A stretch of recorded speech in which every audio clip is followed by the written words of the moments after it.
গিয়ে রান্নাঘর সামলাতে হবে, বাচ্চা মানুষ করতে হবে।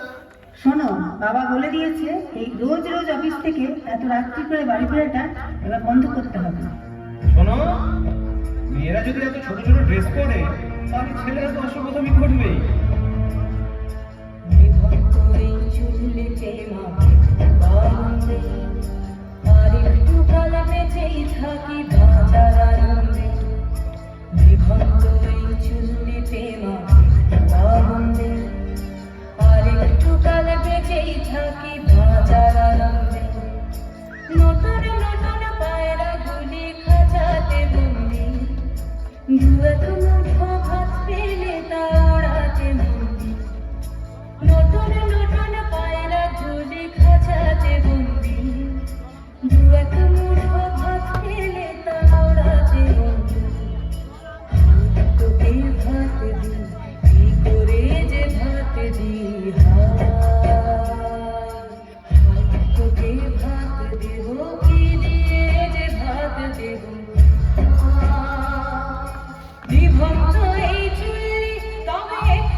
মায়ের ধমনীতে আকুল ঢেউ তোলে জলে না, মায়ের কান্নায় মেয়ের রক্তে উষ্ণ হাহাকার মরে না।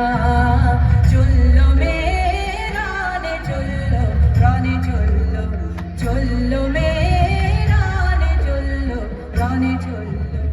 হ্যাঁ, আমি সেই একদিন হয়তো অন্য কোনো একদিন আমার সমস্ত মিথ্যে পোশাক ছুঁড়ে ফেলে দিয়ে আমি হয়ে উঠবো সেই অসামান্যা। খোলা চুল, মেঘের মতো থাকবে আমার খোলা পিঠ, দু চোখে জ্বলবে ভীষণ আগুন, কপাল ঠিকরে বেরোবে ভয়ঙ্কর তেজরশ্মি, হাতে ঝলসে উঠবে সেই খড়গ, দু পায়ের নুপুরে বেজে উঠবে রণদুন্দুভি, নৃশংস অট্টহাসিতে ভরে উঠবে আকাশ।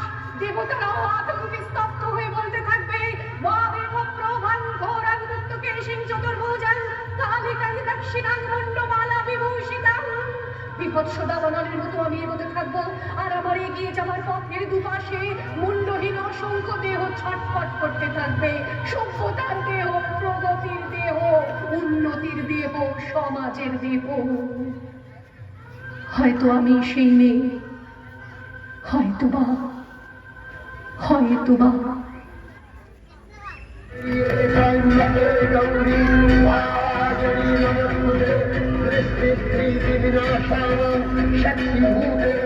সকল মিলে হাত